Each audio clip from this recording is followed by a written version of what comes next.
미국은 최근 대화 재개와 신종 코로나 바이러스 방역 물품 지원을 위해 북한에 접촉을 시도했지만 응답이 없었다고 성김 국무부 대북특별대표가 밝혔습니다.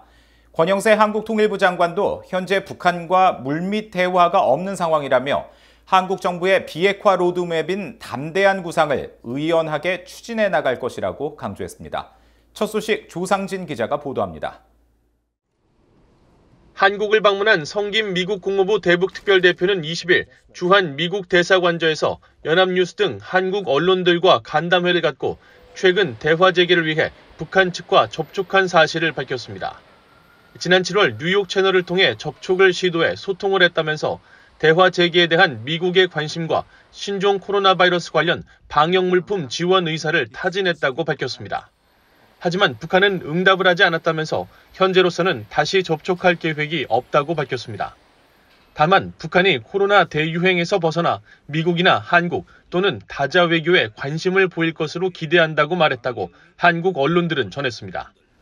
성김 대표는 이어 북한의 위험한 대량 살상무기 프로그램 개발과 북한이 맞닥뜨린 상황에 대해 깊게 우려한다면서 북한의 인권 상황은 점점 더 악화되고 있다고 지적했습니다.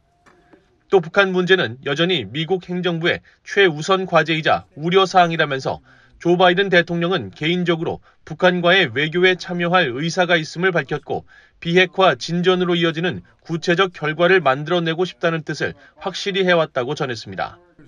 이어 미북 정상회담 개최 가능성에 대해서는 배제를 하지는 않지만 대통령의 관여를 위해서는 적절한 준비와 대화 진전 가능성이 있어야 한다고 말했습니다. 이런 가운데 한국 국회 대정부 질문에 출석한 권영세 한국통일부 장관은 북한과의 물밑 대화가 이뤄지지 않고 있다면서 북한의 대화 제안 호응을 촉구했습니다.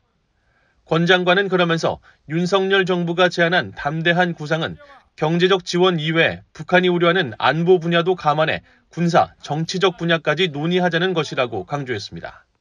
지금 담대한 구상은 바로 정치 군사적인 상황의 변화까지 우리가 생각을 하겠다라는 점에서 이 북한의 김정은이나 김여정을 포함해서 우리 담대한 구상에 대해서 좀 더 연구를 해가지고 하루빨리 대화로 나오기를 기대합니다. 권 장관은 그러면서 담대한 구상은 다른 대북 제의와 달리 적극적으로 북한이 대화에 응할 수밖에 없도록 만드는 조치들이 담겨 있다면서 구체적으로 북한을 대화로 이끌어낼 방법으로 억제와 단념, 대화를 의미하는 이른바 3D 정책을 밝혔습니다.